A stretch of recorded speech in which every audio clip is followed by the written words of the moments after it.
So what is the most popular mood-altering drug in the world?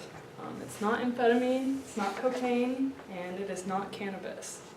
I wish I actually could bring Oprah in here to give everyone gold stars, but the correct answer is caffeine. So I want to present some research that I did on caffeine. I want to talk about the history of caffeine, how it works chemically in your body, and some interesting facts that I came across. So to begin, let's start with the history. Right here is actually the pure drug form of caffeine.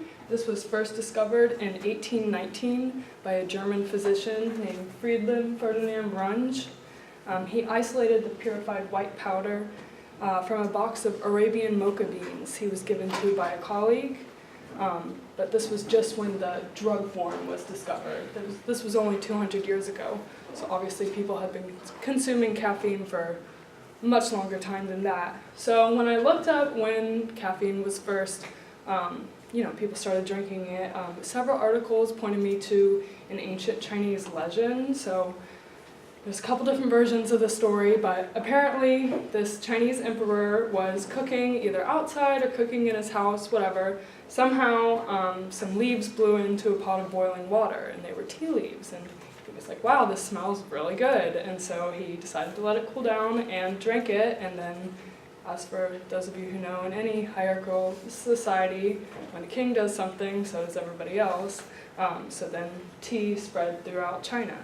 But then around 1000 AD, people in Arabia began brewing coffee beans. And then obviously today it's 2019, there are copious amounts of different caffeine you can intake.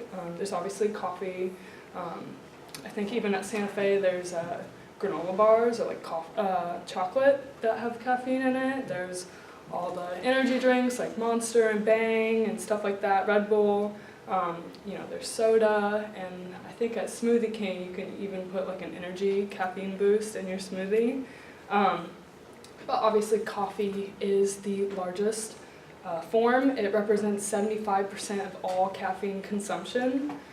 Americans consume 400 million cups of coffee per day, and then this is equivalent to 146 billion cups of coffee per year, making U.S. the leading coffee consumer in the world. So in a recent study of coffee drinkers in America, 55% of coffee drinkers said that they would rather gain 10 pounds than give up coffee for the rest of their life. And then 52% said that they would go without a shower in the morning, and 49% said that they would give up their phone for an entire month. And I thought that was huge because today everyone's, glued into their phone. And also an interesting fact for those of you who don't know, coffee actually comes from a red fruit called coffee cherries, and then the coffee beans are found inside of the cherries, and they are naturally green. So moving on to how caffeine works. Caffeine is a drug, as I said before. It's a central nervous system stimulant, and it is chemically classified as a methylxanthine alkaloid.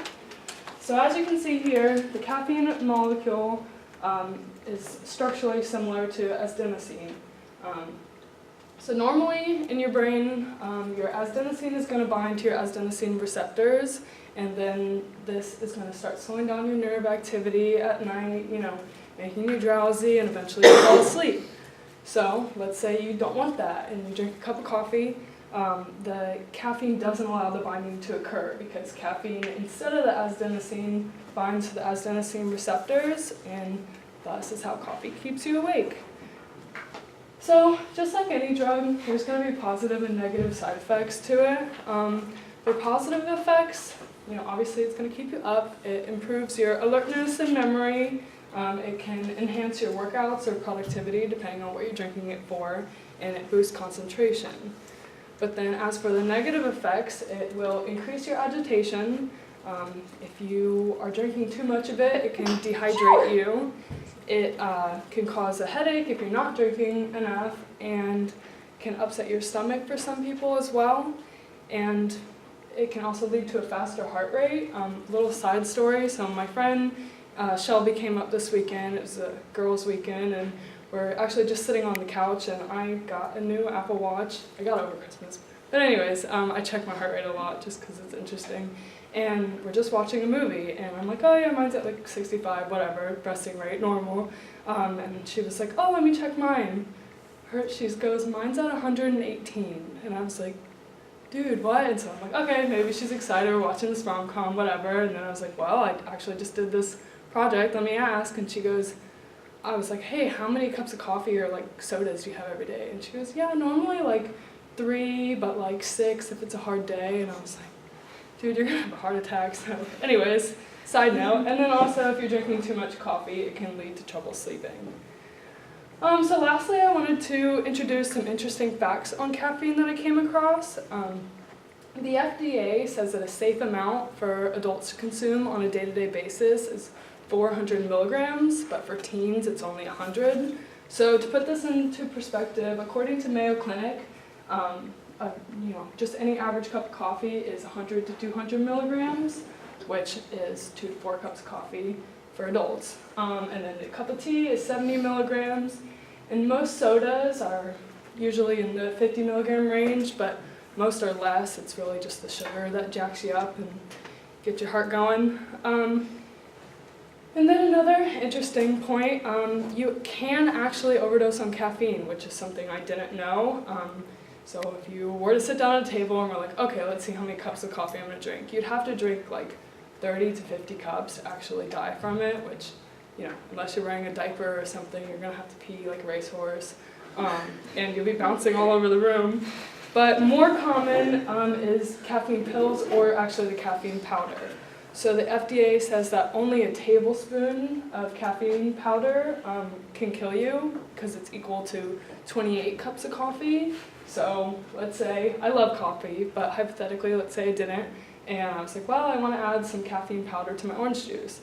And so I add a teaspoon, because I'm like, okay, that's some. If you're not reading the back of the bottle, you can see how easily that can be abused. And 2 girls in the United States actually just overdosed on caffeine pills, the weight loss pills, because they weren't paying attention and they died from it. So that's really sad. And then caffeine withdrawal, that's also a real thing. It's actually in the DSM-5, for those of you who don't know, is a psych handbook that talks about mental health conditions like depression and bipolar disorder, stuff like that. So let's say you do have it, the side effects are going to come 12 to 24 hours after you stop drinking caffeine, and these side effects can include a throbbing headache, irritability, fatigue, depressed mood, and difficulty concentrating. So in conclusion, we've discussed how it was discovered, how it works, and some interesting facts about it. So I just wanted to present this topic to you guys because I feel like for this audience specifically of college kids, we're drinking a lot of caffeine to stay up and pay attention in class and study, whatever. But I just wanted you guys to remember it is still a drug and can alter your brain function. So obviously, that's why I included these 2 things. I couldn't live without it. I need it to function. It's what I have first thing in the morning to wake up, but just be mindful when it comes to this. Thank you.